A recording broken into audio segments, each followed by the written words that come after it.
sekarang saya akan coba menjelaskan Menpan, keputusan Menpan nomor 16 tahun 2025 tentang P3K paruh waktu. Kalau kita lihat definisinya, P3K paruh waktu adalah pegawai ASN, ya sama-sama ASN nih, yang diangkat berdasarkan perjanjian kinerja dan diberikan upah sesuai dengan ketersediaan anggaran. Nah, ini dilaksanakan dalam rangka menyelesaikan penataan non-ASN amanat pasal 66 Undang-Undang ASN ya, 20 tahun 2023.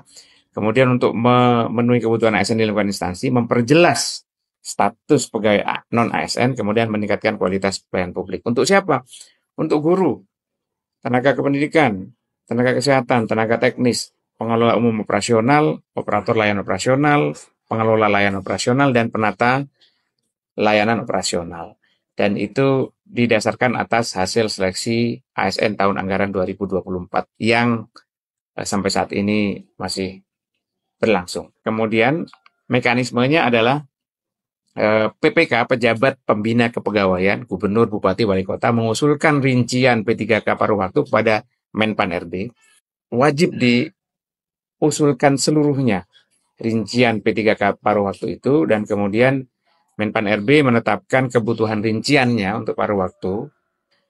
Kemudian setelah itu pengusulan NIP-nya ke BK. Assalamualaikum warahmatullahi wabarakatuh. Halo Sobat ASN, Sobat BKN dimanapun berada. Apa yang harus dilakukan oleh Anda, pegawai non-ASN yang terdata di database BKN? Ini sudah dijelaskan juga di Kepmenpan 15 tahun 2025 dan surat Menpan yang terbaru berkenaan dengan itu. Jadi ini dibagi menjadi dua. Pertama, jika Anda adalah non-ASN yang terdata di database BKN, atau pangkalan data BKN dan sudah mendaftar di seleksi entah itu CPNS atau P3K tahap 1 2024, berikut pilihannya untuk Anda. 1. Jika Anda non-ASN terdata di database non-BKN dan salah memilih formasi, maka Anda tidak perlu melakukan apa-apa. Instansi Anda bersurat tentang perubahan pilihan formasi dan BKN nanti akan menyelesaikannya. Kemudian yang kedua, bagi Anda non-ASN yang terdata di database BKN, TMS pada saat seleksi administrasi P3K tahap 1, Anda harus mendaftar di tahap 2 pada jabatan tampungan yang nanti hari Senin tanggal 20 Januari 2025 akan berakhir. Kemudian bagi Anda yang non-ASN terdata di database non-ASN, tetapi TMS di seleksi administrasi CPNS, maka pilihannya adalah Anda wajib mendaftar di tahap 2. Perlu saya sampaikan bahwa Kepala BKN sudah memperpanjang pendaftaran tahap 2 untuk yang kesekian kali, dan perpanjangan itu adalah yang terakhir saat ini sampai dengan hari ini 20 Januari 2025. Tetapi masih banyak di antara teman-teman non-ASN yang terdata di database BKN yang belum mendaftarkan meskipun sudah dikonfirmasi untuk boleh mendaftar di tahap 2. Untuk wilayah Kanrek Surabaya misalnya masih ada 1.200-an yang belum mendaftar. Wilayah Kanrek Yogyakarta dan Jawa Tengah termasuk di dalamnya ada 1.200-an. Kemudian di wilayah lain juga demikian. Yang paling banyak adalah wilayah Kanrek 4. BKN Makassar, Sulawesi Barat, Sulawesi Selatan, Sulawesi Tengah, Maluku Utara. Itu ada 17.000 yang sudah dikonfirmasi tetapi belum mendaftar. Oleh karena itu saya ingin mengingatkan kembali teman-teman sekalian bahwa bagi mereka yang pegawai non-ASN yang terdaftar dalam pangkalan atau database BKN tetapi belum melakukan pendaftaran tahap 2 sampai dengan hari ini, hari terakhir 20 Januari 2025, maka akan kehilangan status prioritas untuk diangkat menjadi P3K. Pemerintah sudah memberikan kesempatan sebanyak 2 kali perpanjangan, dan apabila Anda semua belum mendaftar, maka Anda akan kehilangan status prioritas untuk dapat diangkat menjadi P3K. Terima kasih yang sudah subscribe. Bagi yang baru menemukan channel ini, like videonya, klik lonceng, dan hidupkan notifikasinya. Jangan lupa di-subscribe.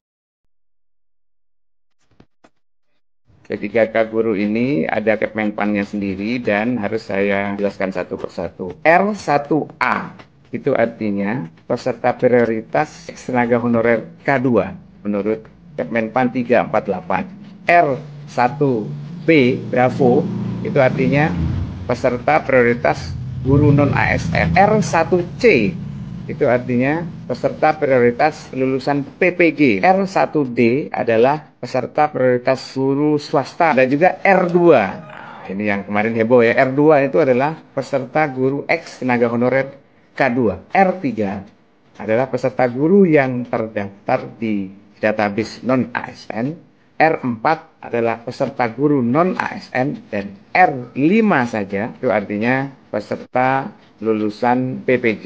Itu kode khusus untuk P3K guru. Sekarang kode kelulusan untuk P3K kesehatan serta teknis ya. Untuk P3K nakes R1 itu artinya peserta lulusan bidan pendidik yang sudah dinyatakan lulus pada seleksi ASN tahun 2023. Kemudian ada juga R3. R3 itu artinya peserta yang terdaftar pada database BKN, dan R4 adalah peserta non ASN. Untuk semuanya ya, CPNS.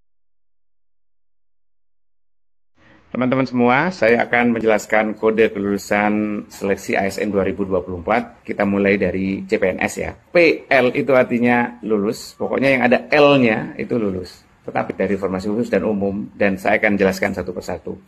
Untuk lulus dengan U1 itu adalah hasil optimalisasi dari kebutuhan umum yang kosong di suatu tempat, diisi oleh teman-teman kebutuhan khusus, disabilitas, putra-putri Papua, daerah tertinggal, putra-putri Kalimantan gitu ya, pada lokasi yang sama.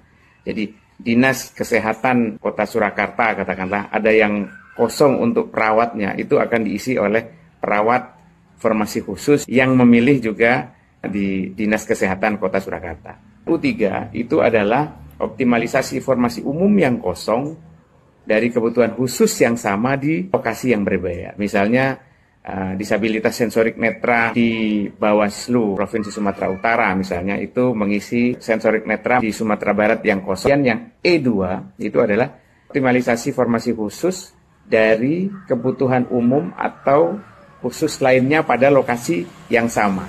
Jadi intinya lokasi yang sama ya. Kalau di kementerian lembaga sama-sama di Ditjen tertentu misalnya, atau di kedeputian tertentu, itu dioptimalisasi. MS-1 itu artinya tidak memenuhi syarat pada SKB tambahan. Kumham misalnya.